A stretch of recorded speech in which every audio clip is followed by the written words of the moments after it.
Hey guys, welcome back to my channel. If you're new here, my name is Charissasealey, and on this channel I make content all about faith, love and lifestyle. So if that sounds like something you'd be interested in, be sure to subscribe to this channel and please like this video. So if you guys ready, I definitely ready. There we go.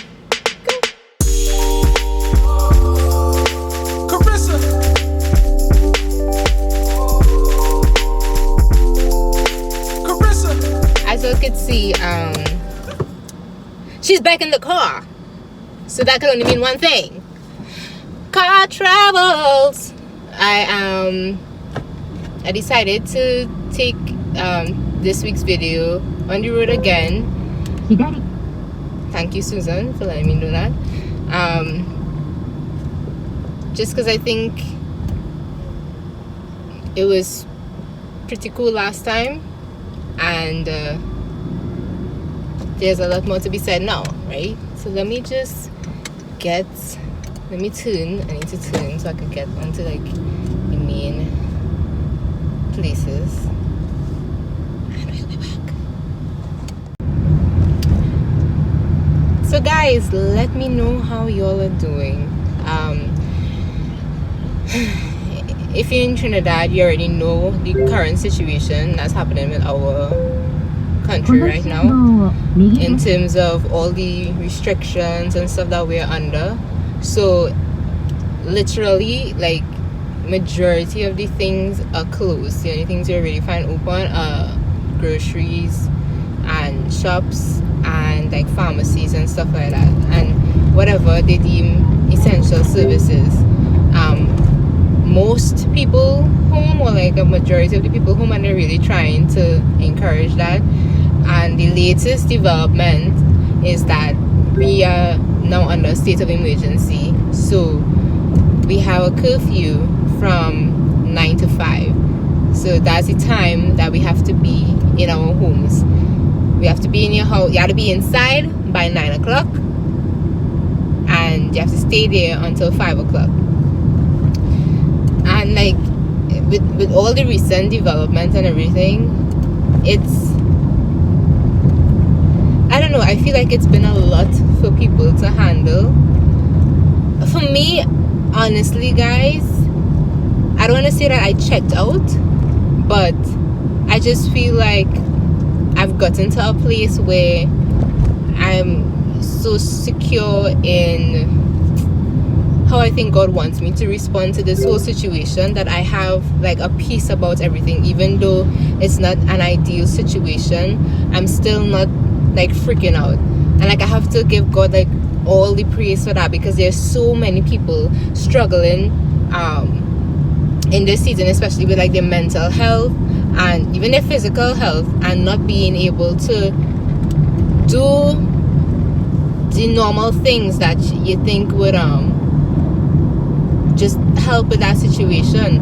One of the things that we long for and we crave for, and I've talked about it before, is just that human interaction. It's being able to hug someone, to kiss someone, to just love upon someone with no fear. And that has been taken away from us for over a year now. If you follow me on social media, I know I did like a live a couple weeks ago, and I think I probably would have shared maybe unpopular opinions in terms of everything that we see happening. But I think the meat of the matter in that regard, honestly, is that while we're trying to save lives and stuff like that, more needs to be done to spread the gospel in a meaningful way. And I'm seeing a lot of good things coming out online and stuff. Interestingly enough, I believe that it really is going to be individuals as opposed to churches that will be like behind the movement of the gospel, like in a real intentional way. And why I say that is, while churches do a lot of good things, right, but I feel like when individuals take up their cross and when we take up our personal responsibility for what God has called us to do, it is just hit different. It is just hit different, you all. As I said, like, because there is nothing really to do right now, I decided to just take a drive. I wanted to get out of the house for the longest while. Just because the monotony just really gets to you after a while. And I spend so much time, like, online, and I try to not do as much as that, but it's like, it's just so easy. Like, I'm even contemplating, like, just taking a social media break for a minute, because it feels so overwhelming sometimes, and you're constantly bombarded with information. Like, how do you guys feel about that though? Is it the same for you? Do you feel like you have social media fatigue, or just online fatigue in general? Like, I don't want to be in a next Zoom meeting. I'm tired. Okay? Just WhatsApp me and tell me what you need me to do, and done the story. Like, I am fed up of, I'm genuinely fed up of online meetings and stuff like that. And I was thinking about it the other day, and I really feel it for, well, people who working from home and stuff like that, but especially the students. Like, I think about my youth from my church from time to time, and one, I just miss them in general, but two, I think about how much they are probably missing each other and that interaction. And I'm thinking about what is going to be the repercussions, or the consequences rather, of this season that we're in right now. We literally going to experience a generation of young people who at least have missed a year of social development and, you know, social skills and that kind of thing. And I mean, like, teenagers at least are still teenagers and can communicate. But let me see if I can straighten this one. Yeah. But I think about when I look at my nephew, he's 4 now, and him not really he hasn't gone to school, like, in the traditional sense of the word. Like, they send work for him to do, and, you know, he could do stuff online. But he's 4, and he's very wild. Like, I love his personality. He is an energizer. I have never met a human being with as much energy as my nephew. I'm talking about from a child to an adult. I've never met anyone with as much energy as my nephew. And I truly feel like bad, because I just feel like he's missing out on just simple qualities of a lifestyle that we took for granted. And how do we combat that? How do we, like, recognize that and work to make sure that they don't fall behind? Because naturally, not every child develops the same way at the same speed, right? And nothing is wrong with that. That's just how it is. We'll always have those who develop a little faster, those who develop a little slow, some who have like good reading, writing skills and stuff like that, some who are more creative in their expression, and I just think that when they take away that physical aspect of their learning altogether, what we really going to do for these children? Because I think of my nephew, and I think he's still in a fortunate situation where there are adults like really looking out for his best interest. Are we doing the best that we possibly could be doing? I don't know. I guess time will tell. But there are those children who don't have that kind of care for them, or their parents care for them, but they just don't have the opportunity. How are we bridging that gap? I think, especially as those of us who are believers, like, this is the time where it's like, okay, you want to talk about care and you want to talk about love, let's see how are we loving on these children, how are we loving on these young people, to make sure you know, that they'll be okay. And I'm saying this, but like for me, it's even hard to do that sometimes, because I kind of sometimes I just feel like I've approached my maximum capacity for being able to take in things and reach out to people and do things.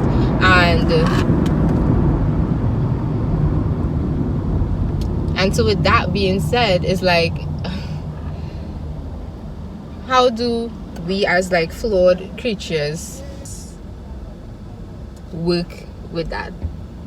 Like truly, I think definitely a cause for us to having grace on ourselves and other people, but also there's a level of discipline that would have to be developed, because we just, at some point in time, you just have to do it. There's no way around it. And I think that like that's one of the lessons that I've been learning a lot, where it's like, even when I don't feel like doing something, it's like, all right, Carissa, yeah, you have to. Otherwise you're not, this is just gonna be it. You dig? Yeah. I need thee. Oh, I need thee. Every hour I need thee. Oh, bless me now, my Savior. I come to thee. I need thee. Oh, I need thee. Every hour I need thee. Oh, bless me now, my Savior.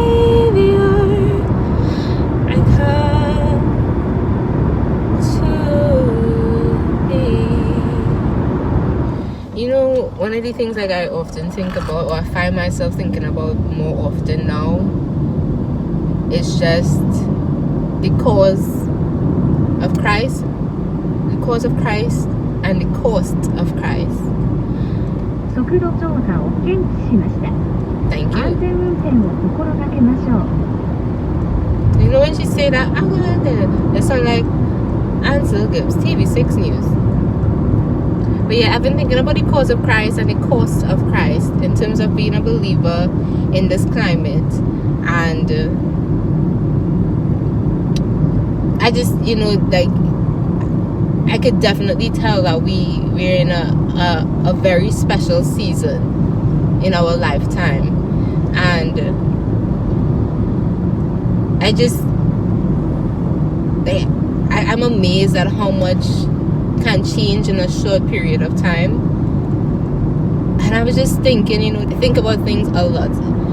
And then so when I'm ready to express it, or like ready to say A, B, C, D, F, G, people will be like, oh wow, like how would you even reach to that, you know?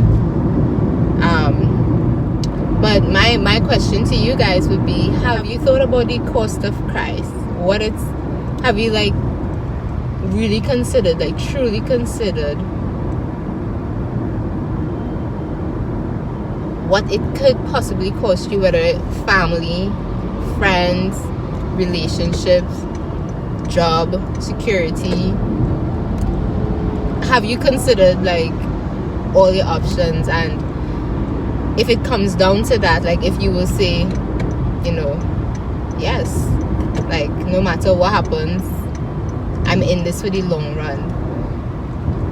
And I said to myself, like, yeah, it's a yes for me.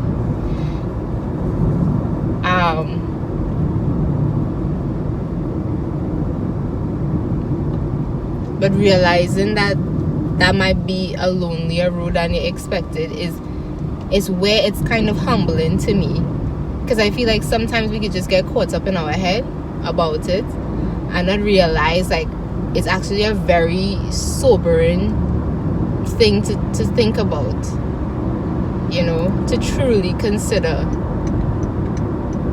But one of the things that I've been reminded of lately, especially just getting back to that place of studying his word, being intentional, and like going to him on a daily basis, which would have been in a video about week before last, which was about just spending quality time with God. It's like I've been constantly reminded recently to remember my love for God, and that he calls me to love people. So even while people might disagree with me and my opinions or my perspective or me voicing the truth, anytime you decide that, like, anytime you take up this stance that this is the truth, because it is the truth, and you're not budging on that, and like, oh well, I guess you have other, do have other perspectives. Like, you can have other perspectives are wrong. And it's not like you feel you all high and mighty, like you've just thankfully been able to receive that blessing of seeing and understanding things. It's just like I recognize even when I have to possibly get into a situation where I would clash with someone who will have like an alternative understanding, and some people are flat out disrespectful, and some people are just passively like they're passive with their aggression, and then some people are just like genuinely like, well, we disagree.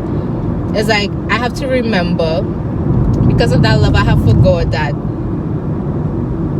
everything that I do has to be painted with that, like I'm not truly representing Christ as best as I can if I learn all the fancy words, I study every piece of theology known to man, and I absorb it all, and I'm very sure of my standing, and then I can't reach out to a brother or sister in love. I can't disagree in love, and unfortunately people think that you calling out something. Like, I had an experience recently on social media, right? I just posted something, and people had, it was like a really great comment section, and to be quite honest, like, it was very edifying, I must say. I was like, well, I was surprised, because it's be like the things you don't really be studying is what is be blowing up. The things you ain't really taking on, the things is just like as a normal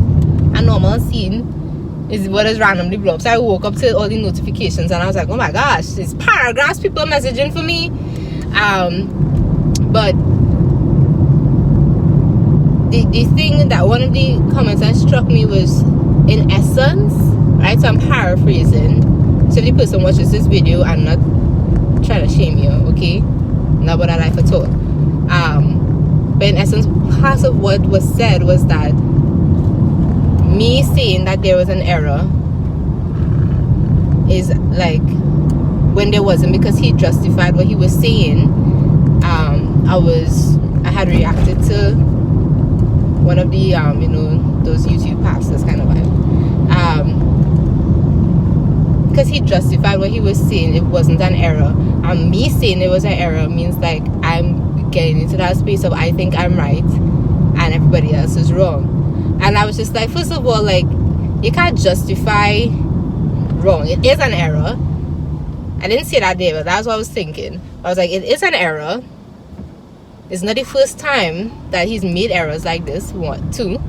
And even if you don't think it's an error or whatnot, what is so wrong in calling out or questioning something?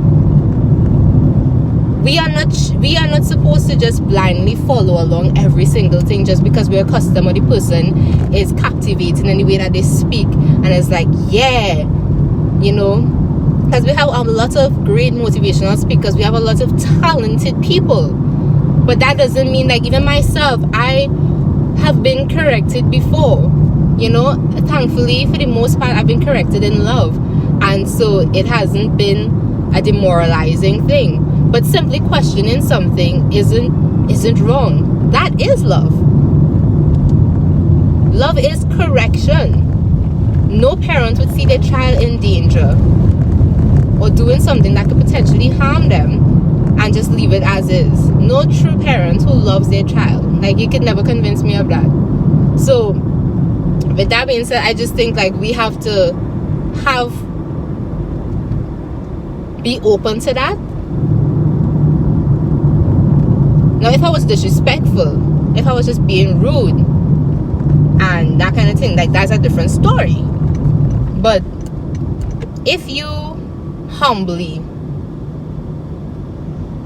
peacefully saying your piece, what's that? And I also don't believe in getting into social media squabbles with people, especially about spiritual things of God, because it just never looks good, especially when it's Christians coming at each other. Like, let us disagree in the DMs, and then and provide a unified front. And even if we can't provide a unified front, let's squash this beef in the DMs, right? You call me, I call you, you message me, you send me a voice note. Let's handle that there. Don't come sending me no long thing in my comments and expecting me to respond to that, and then we go into this back and forth. I'm just like, because I've seen it